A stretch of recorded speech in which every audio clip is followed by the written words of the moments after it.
앉으라고 아까부터 그랬구만.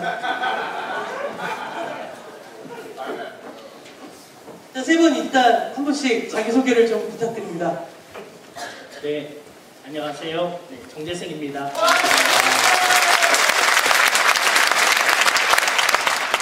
안녕하세요. 오늘의 맑음과 밝음을 맡고 있는 노회찬 제도 평생회원 하수정입니다.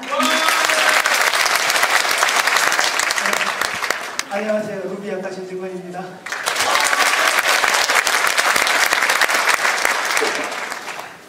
네, 이렇게 세 분 모시고 그러니까 좀 짧은 시간이지만 얘기를 나눠볼까 하는데요. 먼저 하 작가님, 그 올루프 팔매라는 책을 통해서 처음 노회찬 전 대표님하고 인연을 맺으신 거죠? 예, 그 얘기를 좀 맞습니다. 해주시겠습니까? 제가 책을 내고 일주일이 안 됐었을 거예요. 노 의원님이 점심을 한번 먹자고 연락을 주셨어요. 그래서 저는 너무 유명하신 분이고 저는 지금도 그렇지만 아주 평범한 사람인데 이제 점심을 먹으러 갔어요. 그래서 점심 먹으면서 삶에 대해서 책 써줘서 너무 고맙다. 평소에 그 사람에 대해서 공부도 많이 하고 궁금했는데 책이 나와서 너무 기쁘다. 이렇게 말씀하시면서 밥 먹는 내내 이제 스웨덴의 3인주의, 그 다음에 스웨덴의 시민교육, 그리고 청소년 청년 캠프 뭐 이런 거에 대해서 계속 얘기 나눴고 당시에는 이제 당명인가 이거를 3인주의를 걸고 싶은데 우리나라에서 그 뉘앙스가 다르게 받아들여지기 때문에 그 걱정이다 뭐 이런 얘기도 하시고 계속 그런 얘기만 했어요. 사적인 얘기 하나도 없이 그런 얘기만 했습니다. 그게 사적인 얘기죠. 네, 네. 팔매라는 정치인에 대해서 잠깐 모르시는 분들을 위해서 설명을 좀 해주시죠. 올루프 팔메라는 사람은 스웨덴의 케네디라고 불리는 사람인데요. 1968년부터 86년까지 2번 실각을 하고 10년 동안 스웨덴의 총리였어요. 근데 그때를 시대를 보시면 아시겠지만 당시는 영국에서는 대처, 미국에서는 레이건이 집권하던 시기라 전 세계가 우경화하던 시기죠. 근데 팔메는 그때 총리가 되면서 정반대의 정책을 폈어요. 그래서 불로소득에 대한 세금을 강화하고 많은 산업을 국유화하고 그리고 노동조합을 강화하고 복지를 강화하고 아마 지금의 스웨덴이 있는데 큰 역할을 한 정치인 중에 한 사람이라고 생각합니다. 자유한국당이 싫어하는 거니까 다 한 정치인. 그렇죠. 꼭 한번 자유한국당 의원들이 가봤으면 좋겠네요. 네. 정말 그들이 가장 싫어하는 사람이 거기 있으니까 가봐야 되는 거 아닙니까? 사실 제가 팔매 책을 쓰고 나서 모든 정당에서 강의를 했거든요. 자유한국당만 빼고. 뻔한데 웃기네요. 그러면 노회찬 전 대표님하고도 굉장히 어떻게 보면 비슷한 이미지의 정치인인데 권력을 잡은 정치인인 거죠. 네.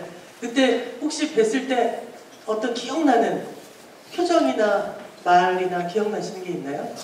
되게 재밌으시고 워낙 달변이시고 그럴 줄 알고 갔는데 되게 수줍음이 많았던 걸로 기억이 나요. 그래서 처음 갔을 땐 눈도 거의 안 마주치셨고 이제 얘기하다가 이런 3인주의 이런 얘기할 때는 정말 막 이렇게 열정적으로 얘기하시고 그랬는데 되게 수줍음 많았고 끝나고 나서 밥 먹는 동안 정말 이런 얘기만 하다가 근데 제 동생이 노 의원님의 되게 열렬한 팬이에요. 그래서 저보고 꼭 사진을 찍어오라 그랬는데 근데 저도 사실 그런 사진을 찍고 이러는 사람이 아니거든요. 그래서 계속 이제 그런 얘기를 하고 이제 일어날 시간이 돼서 일어나면서 저기 근데 사진 한 장만 이렇게 했더니 그러시죠 이렇게 해서 되게 어색한 사진이 한 장 남아 있습니다. 와우.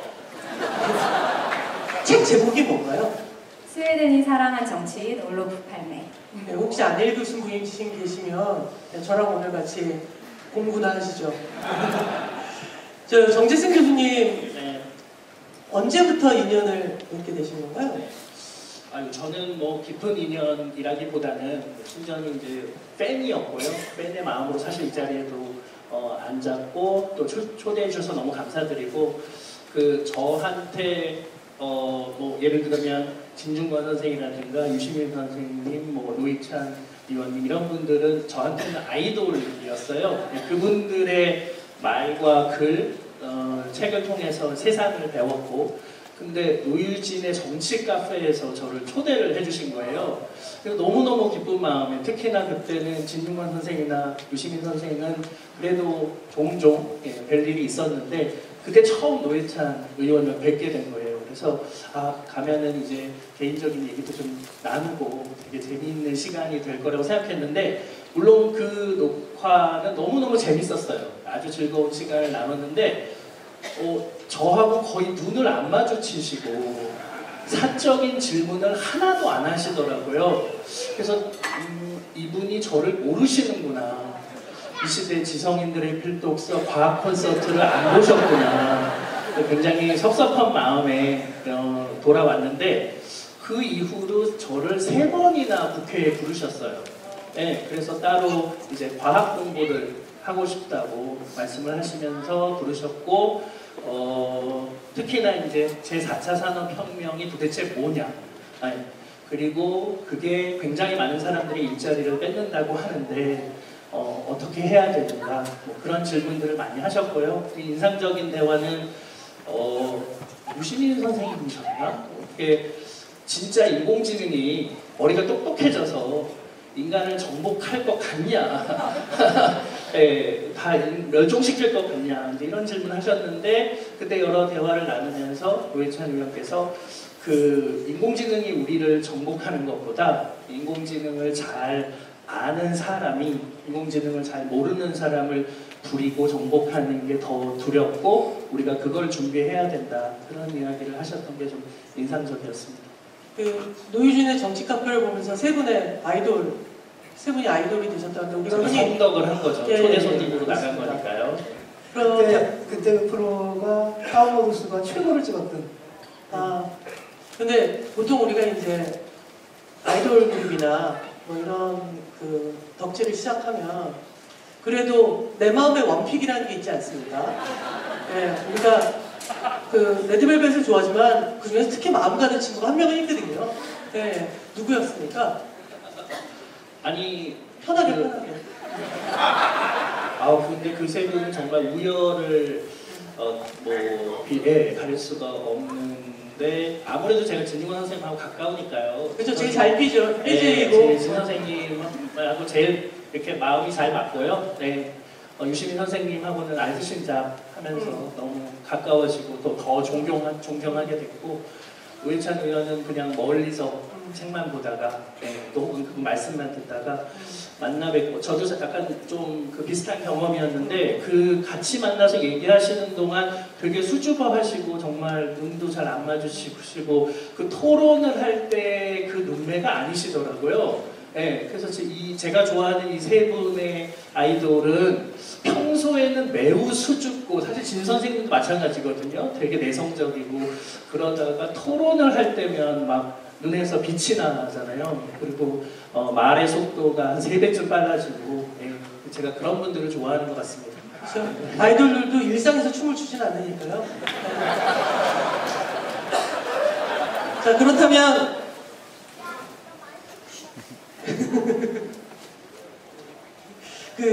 어땠어요? 그 세 분 다 정말 말씀들을 되게 잘하고 이를테면 뭐 언어의 마술사 뭐 이런 얘기를 세 분 다 들었었고 근데 실제로 그 노이즈의 정식 카페 하면서 가장 기억에 남는 순간이 어떤 순간이었을까요? 모든 순간이 다 기억에 남겠지만 그거보다는 좀 이렇게 어리숙한 측면을 좀 제가 말씀드릴게요.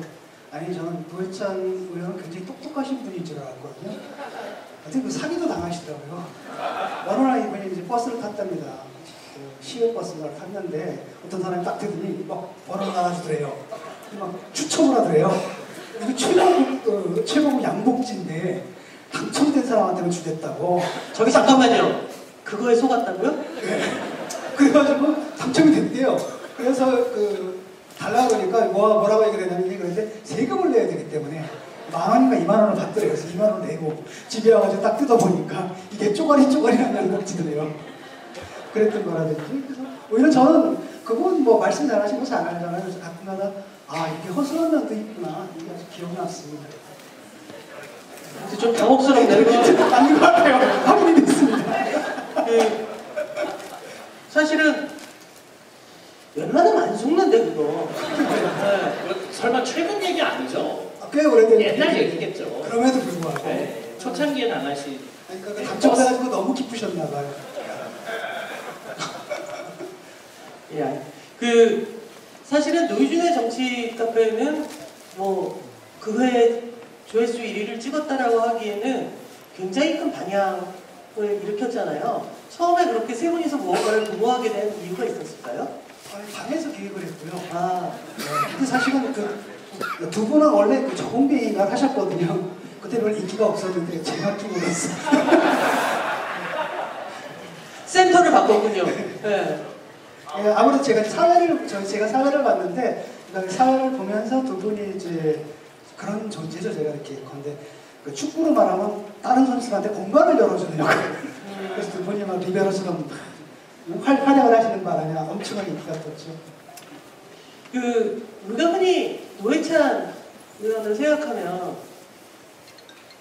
의원님들뿐만 아니라 우리 소위 알려진 분들 중에서도 SNS를 가장 초창기부터 하셨었고, 그러니까 일찌감치 이를테면 얼리어댑터처럼 소위 기계문 문명과 절대 친숙할 리 없어 보이는데 심하게 친숙하셨던 분 봤거든요.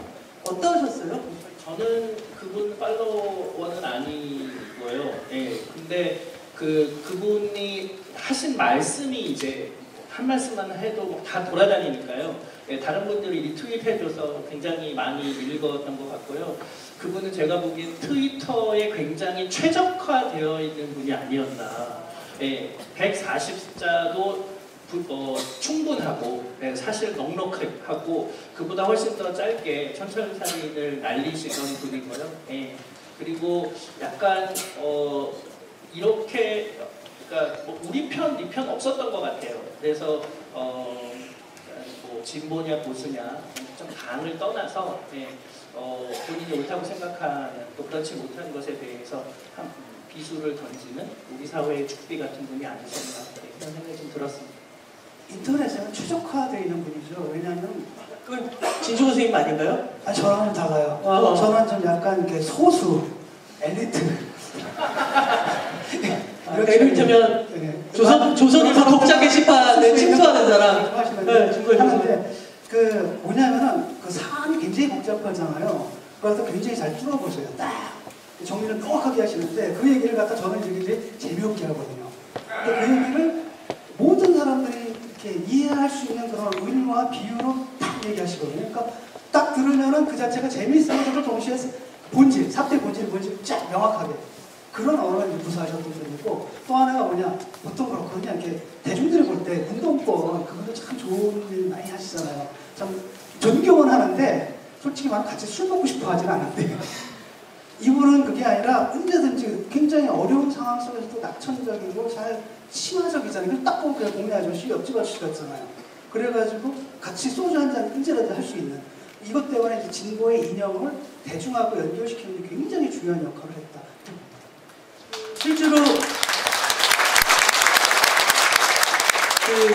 진보의 재집권이라는 책을 이제 노회찬이라는 사람과 인터뷰를 하면서 쓴 책이고, 이제 저도 참여를 했는데, 그러면서 사실은 우리가 흔히 알고 있는 노회찬 말고 노회찬의 어떤 사람의 이쪽 면과 이쪽 면을 되게 많이 본 책이어서 기억이 나는데, 인터뷰하시면서 특별히 기억나시는 게 있나요? 그 잡다한 걸 참 많이 하세요 또. 아니 그 문화 있잖아요. 무슨 아이돌 그룹부터 뭐 저도 모르는 거를 굉장히 약간 TV 드라마부터 또 여기 많이 읽는 뭐 베스트셀러까지 굉장히 관심들이 많으시고, 그래서 저는 그게 아니 이분이 그렇게 바쁘신데 저 같은 경우에 공부하느라고 대본을 이렇게 필터링 하거든요. 필요한 정보만 딱 뽑는데 이분 굉장히 많은 걸 다 이렇게 아우르시고, 아마 그게 이제 저희가 된 것 같아요. 이렇게 은유라든지 비유를 사용할 때 굉장히 넓은 이 건데 뭐랄까? 국어사전처럼 갖다 쓸 수 있는 그게 되는 것 같습니다. 하 작가님, 이를테면 노회찬 정신이라는 것을 떠올릴 때 그 정신을 우리가 기억을 하면서 대한민국에서 그 정신을 생각하면 이것만 바꿨으면 좋겠다라는 게 혹시 있으실까요? 저는 제가 국민학에서 공부를 했으니까요. 그 연대의식이 제일 큰 차이인 것 같아요. 그러니까 여기서는 갑질 뭐 이런 말이 있잖아요. 그런데 일면에서는 네가 선택한 거잖아. 네가 노력 안 했으니까 그거 당연한 거 아니야. 이렇게 말하는 사람도 있어요. 근데 사실 사람이 다 비슷하잖아요. 사람이 뭐 사는 게 다 그렇지. 그러면 너는 너의 아픔은 나의 아픔, 이렇게 받아들일 수 있는 이런 연대의식, 이런 게 지금 대한민국에 꼭 필요한 것 같아요. 그러네요. 그런 거예요. 왜 언젠가부터 누군가가 이를테면 우리 장애인 친구들이 자유로운 이동권을 위해서 지하철에서 무언가 시위를 할 때 어떻게 저렇게 표독스럽게 화를 낼까라고 생각한 적이 있어요. 그러니까 누군가의 권리를 지지한다는 건 결국 내가 힘들 때 내 권리를 지지하는 건데 우리는 언젠가부터 누군가의 누군가가 자기의 권리를 요구하는 것에 대해서 되게 표독스럽게 그게 나한테 어떤 이익이 있지로부터 가는 것 같다? 그래서 되게 슬프다라고 생각한 적이 있었는데 그런 거에 비하면 노회찬 전 대표에 대한 제 기억 중에 하나는 그러니까 사상과 상관없이 기본적으로 인간에 대한 측은지심이라고 해야 될까요? 그러니까 누군가의 상태에 대해서 굉장히 금방 그 안으로 공감을 갖는 인물이었었던 것 같은데 이런 공감도 지능하고 연결되지 않습니까?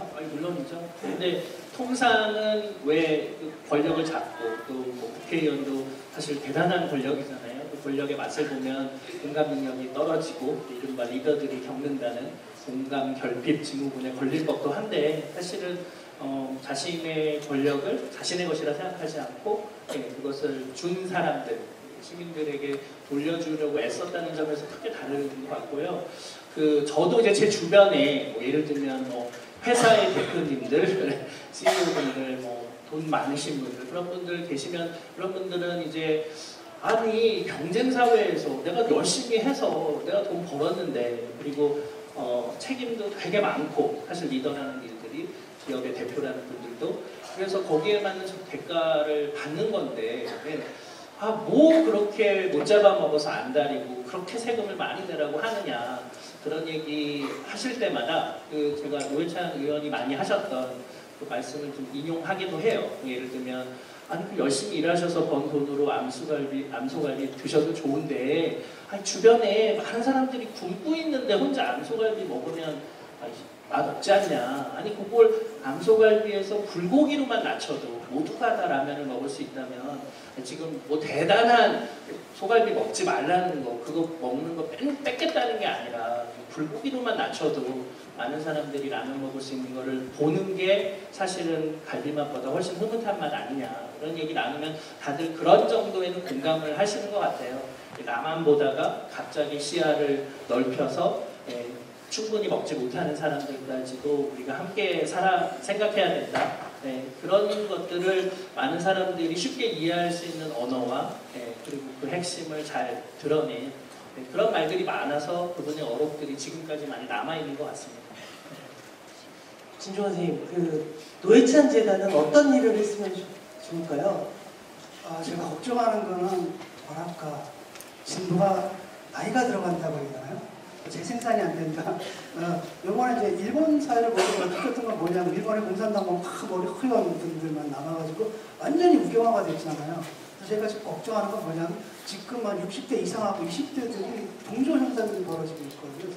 이것도 우리도 한 20년 지나면 일본처럼 되는 거 아닌가 라는 걱정이 있습니다. 제2의 노회찬, 제3의 노회찬, 제4의 노회찬들이 젊은 세대에서 나와야 된다고 보거든요. 그렇기 때문에 노회찬 제대로 해야 될 것은 바로 그거. 특히 우리 20대들 속에서 미래의 노회찬이 나올 수 있게끔 도와주는 그런 일을 했으면 좋겠습니다. 그런 게 구체적으로 어떤 게 있을까요? 혹시 아이디어가 있으신다면 누구든.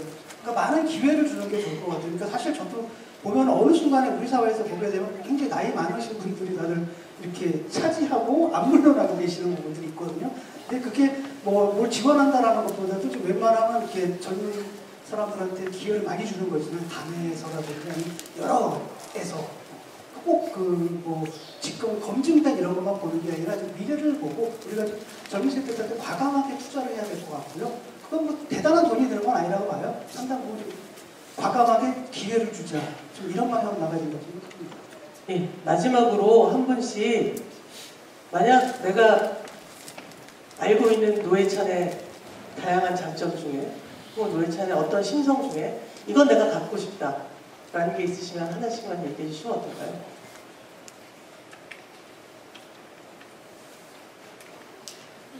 저는 안 갖고 싶은 건 하나 있어요. 그 노현님이 가끔 이거 되게 맛있다고 이 집 그거 되게 맛있다고 하고 중에 맛있어 본 적이 한 번도 없어요. 그분의 식성 취향 이런 건 난 진짜 갖고 싶지 않아요. 아, 옛날에 그런 적도 있거든요. 그래서 아, 조국의 얼굴과 노회찬의 머리면 했더니 그분이 바뀌었어요. 거기서 머리라는 건 뇌인 거죠. 예. 죄송합니다. 저는 그러니까 그 사실은 그랬거든요. 저는 좀 그래서 존경하는 사람 있어요? 없는데요. 저는 저를 존경해요. 그다음 우리 엄마가 너 혼자 끈 줄 아냐? 그러면 응, 나 혼자 껐어요. 엄마가 해준 게 뭐 있어요? 그냥 기본적인 연료만 주고 그걸 내가 효율적으로 잘해서 많이 긋지도 못했지만 이렇게 얘기를 했는데 아, 읽고 나니까 나의 세상이다라는 게 정말 그러니까 큰 기둥 하나가 딱 무너진 거잖아요. 그러니까 무너지니까 알겠더라고요. 그래서 아, 다른 기둥들도 우리 여기 심원이라든지 이분들이 이제 보이더라고요. 아, 나 혼자 잘나가지고 나 정말 나 혼자 세상 사는 줄 알았더니 이정미 대표님도 있고 아, 내가 사실은 마음속으로 굉장히 의지하는 기둥들이 참 많았구나 이런 게 많이 보였고요. 오늘도 이렇게 공연하다 보니까 꼭 다 하지 야, 이거 내가 이름 부른 지 30년 됐는데 아직도 저렇게 계속 남아서 하는 분들이 계시는구나 이런 생각이 들고요. 그 공연 봤잖아요. 버스. 솔직히 저도 그 새벽차 많이 타봤거든요. 술 먹고. 저런 생각 못 해봤어요. 저는. 그러니까 저는 이 공감 있잖아요. 아, 그 순간에 아, 저렇게 느낄 수 있구나라는 거 있잖아요. 그 능력에 저는 굉장히 부러워요. 하 작가님은요? 저는 의원님이랑 했던 얘기 중에 의원님이 참 좋아하셨던 얘기를 해드릴게요. 그 할매라는 사람이 사실 그 신자유주의에 대항해서 목숨을 걸고 정치를 했는데 그래서 결국 암살을 당했지만 근데 결국 이 사람이 정치인으로서 사람들한테 약속했던 것도 자유였어요. 나는 모든 사람에게 자유를 선물하는 정치인이 되겠다. 타고난 환경, 가난, 신체적 장애 이런 거에서 자유롭게 자기가 원하는 만큼 원하는 삶을 사는 자유를 선물하겠다. 이런 정치인이었거든요. 그래서 그 사람이 복지를 강화하고 여러 가지 시민교육을 강화했던 것 같은데 그 얘기에서 노회찬 의원님도 무릎을 탁 치셨었어요. 그래서 결국 노회찬이 바랬던 세상도 그런 세상이 아니었을까? 모두가 자유로운 세상 그리고 그에게 자유를 선물하는 정치인이 그분의 꿈이 아니었을까? 이런 생각을 합니다. 그래서 이 재단이 노회찬의 정신을 저희는 운이 좋아서 노회찬 의원님하고 같은 시대를 살았지만 재단이 그 다음 세대들도 똑같은 용도로 노회찬 의원을 기억할 수 있게끔 해줬으면 좋겠습니다. 그러니까 재단을 많이 후원해 주세요.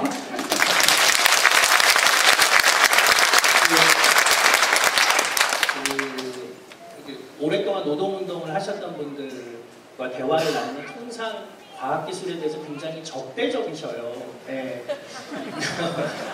이놈의 기계들이 우리 일자리를 뺏어간다고 겁먹기도 하시고 지구 환경을 파괴하고 온난화의 주범이고 그래서 그걸 또 과학기술로 덮으려고 해도 아무리 해도 안 된다. 그래서 과학기술에 대해서 되게 적대적이시고 또 실제로 조직을 운영하는 방식이라든가 아니면 세상을 바라보는 그 틀들이 과학 이전 시대의 틀들로 바라보는 경우들이 되게 많고 그래서 그리고 또 그것이 틀림없이 또 주는 과학기술에 대한 비판적 함의도 있어서 되게 자성하면서 저도 공부하고 그랬는데 점점 이제 새로운 시대가 되면서 노동의 의미나 가치도 바뀌어가고 또 지금처럼 꼭 노동을 신성시하지 않더라도 인간은 인간이라는 이유만으로 또 잘 살 수 있는 조건과 환경을 또 마련해야 되는 노동을 의무나 권리로만 생각하지 않는 다른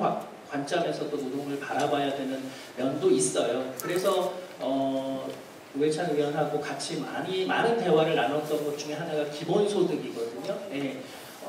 이제는 노동에 대한 프레임이 좀 달라져야 된다는 거죠. 그리고 노동을 하고 싶어도 할 수 없는 일자리의 상당수가 사라지는 그리고 새로운 시대가 인공지능이나 제4차 산업혁명이 새로운 직업들을 많이 만들기도 하겠지만 문제는 얘가 사라지게 만드는 그 직종에 있는 분들이 새로 만들어지는 일자리 쪽으로 옮겨가기 되게 힘든 상황이거든요.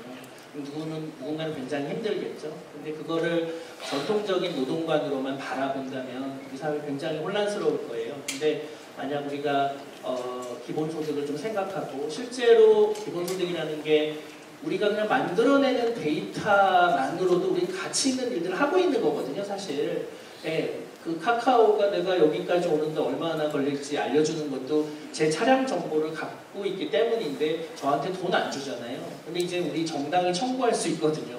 트위터나 페이스북에 내가 글 올려서 그들이 돈을 버는데 데이터 만든 사람들한테 돈 나눠줘야죠. 그래서 사실 그런 것들을 생각하면 우리가 살아서 움직이고 또 우리가 하는 행동 자체가 공공 서비스에 기여할 수 있고 우리는 그 대가를 받을 수 있고 그걸 통해서 모든 사람들이 인간의 존엄을 유지할 수 있는 수준의 기본소득을 보장받고 노동은 오히려 즐거운 놀이가 되고 내 삶의 보람이 되는 방식으로의 전환 이런 것들도 우리가 현실적으로 진지하게 고민해 볼 때가 된 것 같아요. 그래서 그 노회찬 재단이 사회적 약자를 보듬고 또 불평등을 해소하는 데 당연히 기여하시겠지만 그 안에서 이제 21세기형 그런 노력들을 해주시면 우리 사회에 굉장히 건강한 활력이 되지 않을까 생각합니다.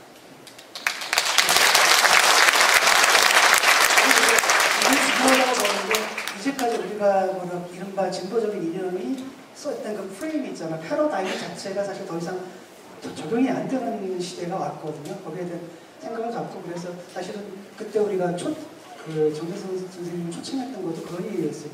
진보적인 분들에게 과학기술의 중요성들, 그 다음에 사회가 어떻게 바뀌는가, 그 속에서 우리 진보의 좌표를 어떻게 다시 정해야 되느냐 그런 걸 했고요. 그래서 저도 이제 그 부분이 굉장히 중요하다고 생각합니다. 더불어서 저는 예전에 서울시장 선거 나오셨을 때 그러니까 선거 마지막 날 이제 내일 투표 날인데 진 거 뻔히 알죠. 진 거 모르는 사람이 있을 수가 없잖아요. 그런데 명동 거리에서 마지막 유세를 하시고 함께했던 그 선거운동한 친구들하고 함께 널브러져라 춤을 추시는 모습을 보면서 그런 생각을 했어요. 야, 지치지 않는 게 이기는 거일 수도 있겠구나. 안 지치고 버티면 이기는 거일 수 있겠구나. 그러니까 자 고생했어요. 우리가 뭐 의미가 있어요. 수고했어요가 아니라 정말 우리는 즐거웠지 앞으로도 즐거울 거야 라고 말하는 그분의 그 버티는 힘이라는 생각도 좀 한 것 같습니다. 세 분 오늘 좋은 말씀 너무 감사한데 저희가 더 듣고 싶지만 나머지는 나중에 또 어느 당에선가 이렇게 세 분 가지고 뭐 카페 하나 만드시면 그때 한번 들으시는 걸로 하고요. 그러니까 그분이 지금 여기 있어야 되거든요. 저는 그러니까. 느낌에 여기 늘 이렇게 있었잖아요. 근데 없으니까 좀 되게 이상해요 지금도. 네, 그러니까요. 저기 맑고 밝으신 역할을 하고 계시잖아요 지금. 작가님께서 근데 자꾸 그러지 마시고요. 자 여러분 오늘 바쁘나죠 이렇게 함께 와주셔서 짧은 얘기라도 함께 끝까지 해주신 세 분에게 다시 한번 큰 박수 부탁드립니다.